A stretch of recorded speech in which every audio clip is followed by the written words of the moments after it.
GT Holidays, South India's #1 travel brand. You know you are special when you're with GT Holidays. எங்க சேதாரத்துக்கு மேல கொடுத்தீங்கன்னா உங்க காசை waste பண்ற மாதிரி தான்.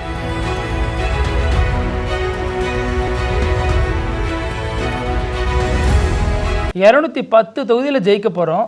எடப்பாடி பழனிசாமி ஆகிய அவர் தலைமையில தான் கூட்டணி. அந்த கூட்டணியில யார் யார் சேரணுங்கிறதையும் அவர் தான் முடிவு பண்ணுவாரு அப்படின்னு எடப்பாடி பழனிசாமி தலைமையில கூடிய அந்த பொதுக்குழு அந்த கூட்டத்தில் எடுக்கப்பட்ட முடிவுகள் தீர்மானங்கள் எல்லாமே அமித்ஷாவை ரொம்பவே ஏக கோபத்துக்கு ஆளாக்கி இருக்கு.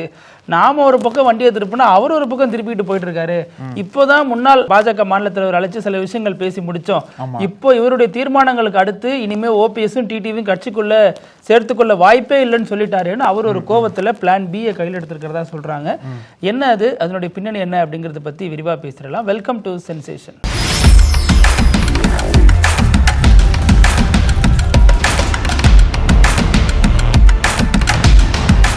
வணக்கம் பிருத்திவி. வணக்கம் அழகு. அதிமுகவுக்கு ஒரு மிக முக்கியமான தருணம் இது. அது மட்டும் இல்லாமல் வரக்கூடிய சட்டமன்ற தேர்தல் நெருங்குற சமயத்தில் அதிமுக பொதுக்குழு செயற்குழு கூட்டத்தை இன்னைக்கு கூட்டியிருக்காங்க வானகரத்தில்.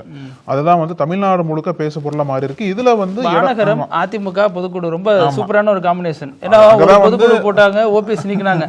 அடுத்த பொதுக்குழுல செங்கோட்டையே இல்லாம நடத்துறாங்க. இப்ப இருக்கிற தலைவர்கள் இன்னும் நிறைய பேர் தாவேக்க போறன்னு வேற சொல்லிட்டு இருக்காங்க. இருந்தாலும் இந்த பொதுக்குழு கூட்டத்துல எடப்பாடி பழனிசாமிக்கு கொஞ்சம் அப்பர் ஹேண்ட் கிடைச்சிருக்கிற மாதிரியே சொல்றாங்க. ஏன் அப்படின்னா சுந்தரர் ஹேண்ட் கிடைக்குமா அப்படி வரீங்களா? மொத்தத்துல 16 தீர்மானங்கள் போட்டிருக்காங்க போல. ஒவ்வொரு தீர்மானங்களுமே தமிழக அரசை கண்டிக்கும் விதமா இருக்கு. அந்த தீர்மானங்கள் ஒரு புறம் நம்ம பேசினாலும் இன்னொரு பக்கம் அந்த அரசியல் அதிகாரம் இருக்கு இல்லையா, அந்த அதிகாரம் யூஸ்வலாவே அப்படிதான் கொடுப்பாங்க எல்லா கட்சியிலையும்.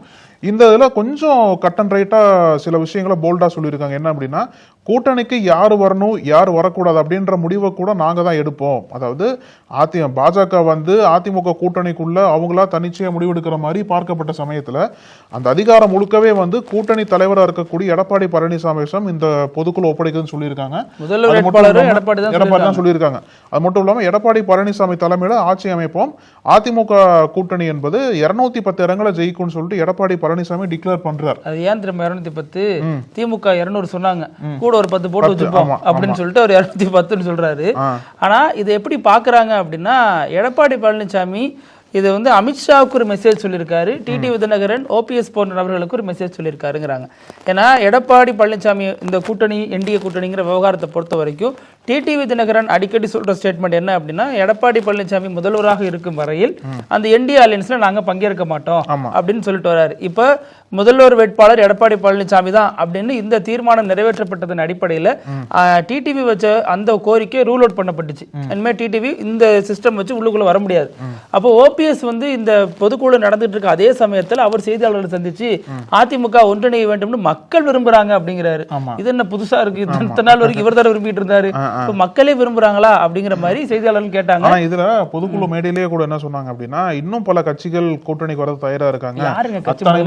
எனக்கு தெரிஞ்சு என்ன பிளான் பண்றாங்கன்னு நினைக்கிறேன் அப்படின்னா, இப்போ எடப்பாடி பழனிசாமி ஏதோ ஒரு வகையில கொஞ்சம் விட்டு கொடுக்க தயாராயிட்டார மாதிரி தான் தோணுது. ஏன்னா அந்த சொல்றாங்களா கூட்டணிகள் கட்சிகள் வராங்க அப்படின்ட்டு, யாருன்னு தோணுதுன்னா 2 பேர் தான் இருக்காங்க.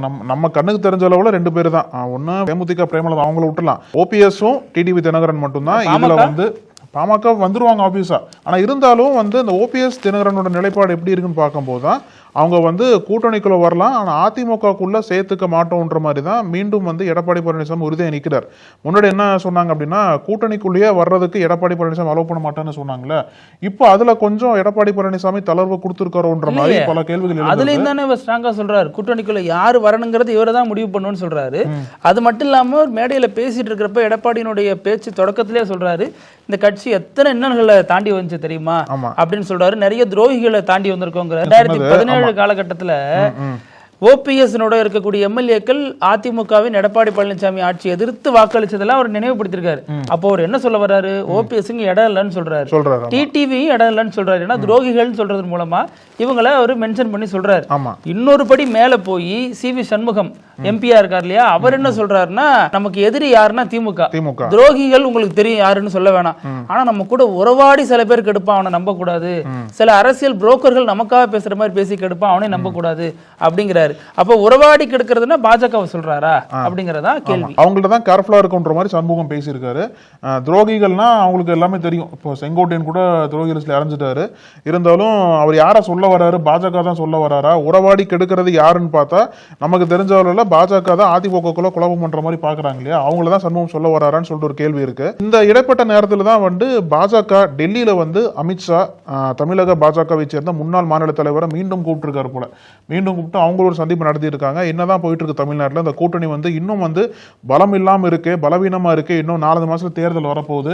இந்தியா கூட்டணி தமிழ்நாட்டில் எல்லாத்தையும் கொண்டு வரணும். அதாவது 2021ஆம் ஆண்டு எப்படி இந்த கூட்டணி இருந்ததோ அந்த சேப்புக்கு மீண்டும் கூட்டணி வரணும்ன்ற மாதிரி அமித்ஷா விரும்புறார் போல. அப்போ பாமக இருந்தாங்க, தேமுதிக இருந்தாங்க, அவங்களாம் இன்னும் அபிஷியலா வரல இல்லையா. அதனால அந்த அசைன்மெண்ட்லாம் அவங்களாம் இருந்தாங்க இல்லையா, இன்னும் இவங்க டிக்ளேர் பண்ணல அபிஷியலா இருக்கும்னு சொல்லிட்டு. அதனால அந்த ஒரு கூட்டணியை மீண்டும் அமைக்கிறதுக்கான வேலையை தமிழக பாஜகவோட முன்னாள் தலைவர்கிட்ட அமித்ஷா அசைன்மெண்டா கொடுத்திருக்காரு போல. அந்த வேலையா தான் முன்னாள் தலைவர் இருக்கிறப்ப ஏன் முன்னாள் தலைவர்கிட்ட கொடுக்கணும்?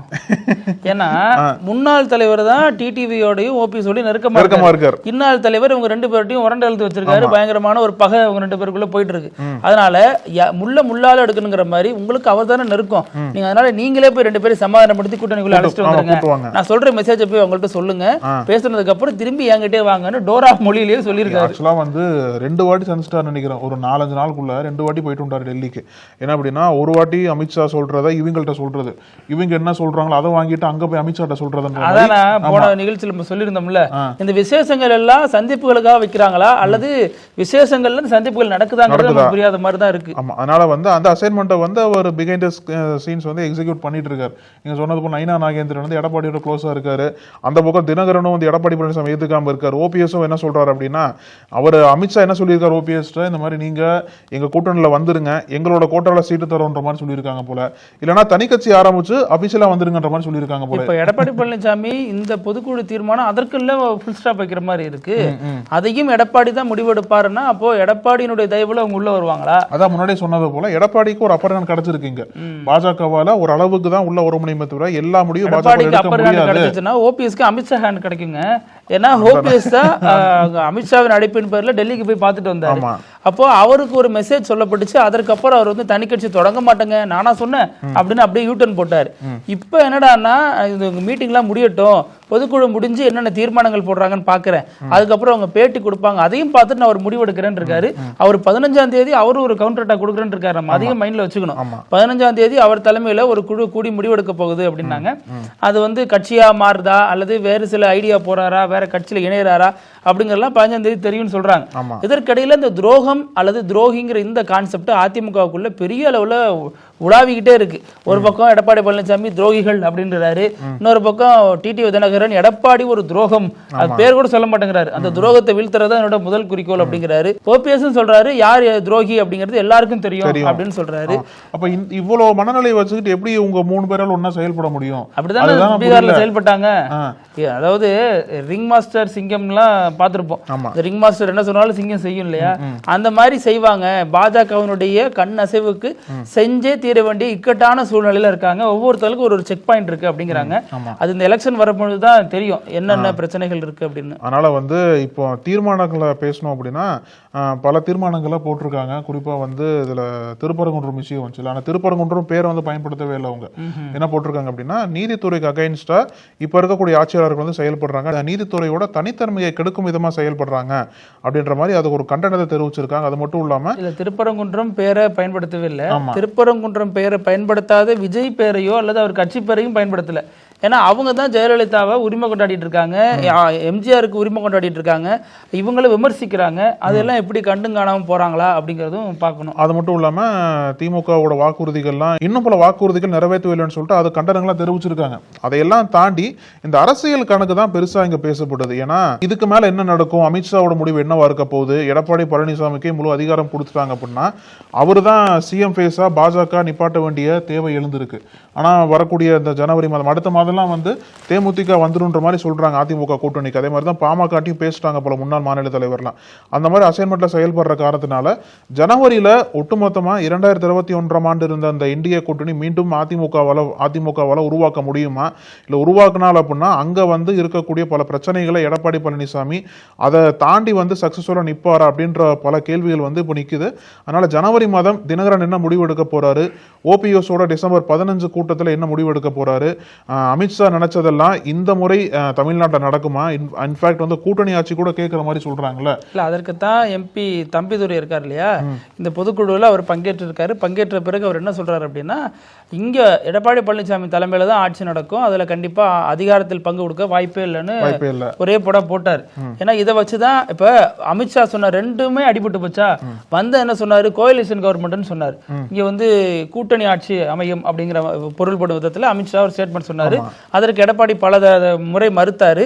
இப்ப வெளிப்படையாவே ஏற்கனவே செல்லூர் ராஜு சொல்லியிருந்தாலும் இப்போ மீண்டும் ஒரு முறை அழுத்தமா எம்பி தம்பிதுரை சொல்லியிருக்காரு. அதே மாதிரி இதுல இன்னொரு விஷயமும் பார்க்கணும், எடப்பாடி பழனிசாமி முதல்வர், அவர் தான் முதல்வர் வேட்பாளர் அப்படின்னு எங்கேயுமே இது வரைக்கும் அமித்ஷா வெளிப்படையாக சொல்லல. அதிமுகவிலிருந்து ஒருவர் முதல்வராக வருவார் அப்படிங்கிற அளவுல தான் செய்தியாளர்களுக்கோ அல்லது தமிழ் ஊடகங்கள் கொடுத்த பேட்டிகள்லாம் சொல்லியிருந்தார். இப்போ மீண்டும் வந்து எடப்பாடி தான் முதல்வர் வேட்பாளர் அப்படின்னு அதிமுக சார்பில் கிளைம் பண்ணப்படுது. இதை எப்படி பாஜக பார்க்கும்? மூணாவதா ஒரு விஷயம், இதுமே பிரச்சனை. மூணாவதா விஷயம் அவர் சொல்றாரு, ஓபிஎஸ் டிடிவி எல்லாம் இணைத்துக் கொள்ளுங்க, கட்சியில இணைத்துக் கொள்ளனா கூட்டணியிலாச்சும் இணைச்சுங்க அப்படின்னாரு. இப்ப அதற்கும் ஃபுல் ஸ்டாப் வச்சுட்டாங்க. சோ அமித்ஷாவினுடைய 3 கோரிக்கைகளும் எடப்பாடி பழனிசாமியால புறக்கணிக்கப்பட்டிருக்கு. இதனால அமித்ஷா பிளான் பி கையில் எடுப்பாரு அப்படிங்கிறாங்க. அது என்ன பிளான் பி அப்படின்னா, ஆல்ரெடி வந்து அதிமுகவில் இருந்த செங்கோட்டையன் பிரித்து விஜயோட போனாங்க. இவர் ஒன்னும் கூட்டணியை மாற்றிக்கொள்ள வாய்ப்பு இல்லை அப்படின்னாலும் அதிமுகவை பலகீனப்படுத்துறது ஆல்ரெடி பண்ணிட்டு தான் இருக்காங்க. அதனால இப்போ எடப்பாடிக்கு உண்டான நெருக்கடியை கொடுக்கறது தான் பிளான் பி அப்படிங்கிறாங்க. இதே டோன்ல எடப்பாடி இருந்தாரு. இந்த 3த்தையுமே எலெக்ஷன் வரைக்கும் அவர் வந்து அமித்ஷாவினுடைய சொல்லுக்கு கட்டுப்படாம இருந்தாருன்னா, அமித்ஷா அவர் செய்யக்கூடிய வேலைகள், அதாவது ஆல்ரெடி ரைடு எல்லாம் மிச்சம் மீதிலாம் இருக்குல்ல, அதெல்லாம் பண்ணுவாருங்கிற மாதிரியான விஷயங்கள் பேசப்படுது. ஆனா அவ்வளவுக்குலாம் ஒருத்தர் இல்லைங்க. ஃபர்ஸ்ட் பாஜக கூட்டணி இல்லைன்னு தான் சொன்னோம், அழுத்தி சொன்னா நாங்க ஒத்துக்கிட்டோம்ல, அது மாதிரி எதுவும் ஒத்துப்பாங்க அப்படிங்கிற விஷயங்களும் பேசப்படுது. அப்படி ஒத்துட்டான்னு வச்சுக்கோங்களேன். எனக்கு செங்கோட்டையனோட மைண்ட் வாய்ஸ் தான் எனக்கு என்னன்னு தெரியல. ஏன்னா அவரு தான் வந்து அதிமுக ஒருங்கிணைந்த ஒன்று மாதிரி பேசிட்டு இருந்தாரு. இப்போ நீங்க எப்படி பேசலாம்னு சொல்லிட்டு எடப்பாடி பழனிசாமி கோவத்தோட அவரை கட்சியிலிருந்து நீக்கிட்டார். நீக்கினதுக்கு அப்புறமும் அமித்ஷாவோட டிமாண்டுக்கு ஏற்ற மாதிரி எல்லாம் ஒன்னா சேர்ந்தாங்கன்னு வச்சுக்கோங்க. அவரோட மைண்ட் வாய்ஸ் என்ன இருக்கு, இதானே நான் முன்னாடியே சொன்னேன், என்ன இதுக்கே கட்சியிலிருந்து நீக்கினீங்க. இதுல அப்புறம் நிறைய விஷயங்கள் நடந்துச்சு சுவாரஸ்யமா. என்ன அப்படின்னா, தங்கமணி வந்து எடப்பாடியோட ஒரு மனக்கசப்புல இருக்காருன்னு செய்திகள் வந்து இருந்துச்சு. நிறைய விஷயங்கள் அப்படிதான் நடந்துச்சு. ஏன்னா இவருடைய நிர்வாகிகள் அவர் கண்டுக்கல, இவர் சொல்ற நபர்களை எடப்பாடி போடல, மனக்கசப்பு நிறைய இருந்துச்சு. ஆனா தங்கமணி பொறுத்த வரைக்கும் அவரு அடிப்படையில ஒரு அதிமுக காரரா தான் இருக்காரு. அவரும் இந்த அறிக்கையில அப்படிதான் சொல்லியிருந்தார். அந்த அடிப்படையில இந்த பொதுக்குழுவுக்கு அவர் வந்திருக்காரு, அழைக்கப்பட்டிருக்காரு. ஏன்னா இதற்கு முன்னாடி நடந்த தீர்மான குழுன்னு நினைக்கிறேன், அந்த குழுவுல இவர் புறக்கணிக்கப்பட்டதாக தகவல். ஆனாலும் அவர் வந்து அந்த குழுவிலே நாங்க இல்லங்க அப்படிங்கிற மாதிரி விளக்கம் கொடுத்துட்டு போயிருந்தார். இந்த நேரத்தில் இதுக்கு வருவாரா மாட்டாராங்கிற ஒரு எதிர்பார்ப்பு இருந்துச்சு. இதுல அவரு வந்திருக்காரு. அதனால அந்த ஒரு வதந்திக்கு ஃபுல் ஸ்டாப் வைக்கப்பட்டிருக்கு. இன்னொன்னு என்னன்னா, வழக்கமாக இந்த மாதிரி பொதுக்குழு இதெல்லாம் நடத்துற அவைத்தலைவர் தமிழ் மகன் உசேன் இருக்காரு இல்லையா, அவர் இந்த முறை விடுபடுத்திருக்காரு. அது என்னங்க காரணம், அவரு கட்சி மாறுறாரா அப்படிங்கிற மாதிரியான விவாதங்களும் கிளம்பிடுச்சு. ஆனா அவருக்கு உடல்நலக் குறைவு, அதனால வரலன்னு சொல்றாங்க. அவர் எம்ஜிஆர் காலத்து அரசியல்வாதின்னு சொல்றாங்க. எம்ஜிஆர் காலத்து அரசியல்வாதி செங்கோட்டையனும் திடீர்னு மாறலையா ட்ராக்க, ஆனாலும் இவர் மாற மாட்டாரு அப்படிங்கிறாங்க. அதே மாதிரி வளர்மதி நீண்ட நாட்களாக அவர் எங்க இருக்காரு என்ன பண்றாருன்னு தெரியாமலே இருந்துச்சு. பெரியார் விருதெல்லாம் எடப்பாடி ஆட்சியில கொடுத்தாங்க அவருக்கு. அதுல என்ன ஆச்சுன்னு பாக்குறப்ப இன்னைக்குதான் அவங்க பொதுக்குழுல வந்து பேசுறாங்க. அவங்க சொல்ற முக்கியமான விஷயம், அம்மாவின் ஆன்மா எடப்பாடிக்குள்ள இருந்து வழி நடத்திட்டு இருக்கு அப்படின்லாம் சொல்றாங்க. பெரியார் விருது வாங்கினவங்க அம்மாவின் ஆன்மா இவங்க உடம்பு எடப்பாடி உடம்புல இருந்து வழி நடத்திட்டு இருக்கு அப்படிங்கிறாங்க. அது மட்டும் இல்லாம ரொம்ப நாளைக்கு பின்னாடி நம்ம ஒரு வீடியோ பார்த்திருப்போம், நிறைய வீடியோ வைரல் ஆகும். சத்யராஜ் நடிச்ச ஒரு படத்துல அவர் குடிச்சிட்டு ஒரு சோடா வைப்பாரு, அதை எடுத்து போய் கலக்கி, எனக்கு ஆக்சுவலா வந்து அது உண்மைன்னு இப்பதாங்க தெரியும். எல்லாத்துக்கும் அப்படிதான் தெரிஞ்சிருக்கும் நினைக்கிறேன். அரசியல் சட்டையரா பண்ணிருப்பாங்கன்னு நினைச்சேன், அது உண்மைன்னு சொல்லிட்டு அவங்களே சொல்றாங்க. சோடா எடுத்து கலக்கி அடிச்சு குடிச்சு பெரிய இதுல கலக்கி குடிப்பாங்க. அது வந்து இப்ப பெரிய வைரலா போயிட்டு இருக்கு.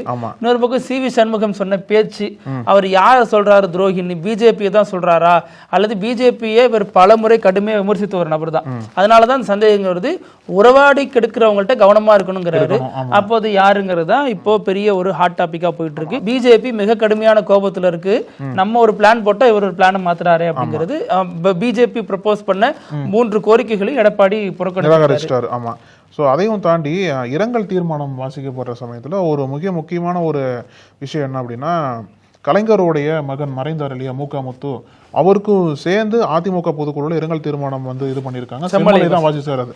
அதனால அந்த ஒரு தருணமும் அங்க வந்து பெருசா பேசப்பட்டிருக்கு. முக்கியமான அரசியல் நாகரிகமான விஷயம் தான். ஆமா ஆமா. ஏன்னா யாரோ ஒரு நினைச்சு கடந்து போகாம பிரதான எதிர்கட்சி 2 கட்சிகளுக்கு போட்டியா இருந்தாலுமே அவருடைய மகன் அப்படிங்கிற அடிப்படையில் அவருக்கான இரங்கல் தீர்மானம், அப்புறம் ரோபோ சங்கர், அப்புறம் ஒரு சில நகைச்சுவை நடிகர்கள், அப்புறம் வேறு சில சிபுசூரன் எல்லாத்துக்குமே வந்து இரங்கல் தெரிவிக்கப்பட்டிருக்கு. அந்த லிஸ்ட்ல இவரோட பேர் இருந்ததுனால அங்க ஒரு பார்த்து கத்துக்கணும். ஒரு பாரம்பரியமான கட்சி தீர்மானங்கள் பொதுக்குழு எல்லாம் எப்படி நடக்கும் அப்படின்னா இப்படிதான் நடக்கும். அதுல 1000 விமர்சனங்கள். செங்கோட்டையன் இருக்கிற ஞாபகம் வருது.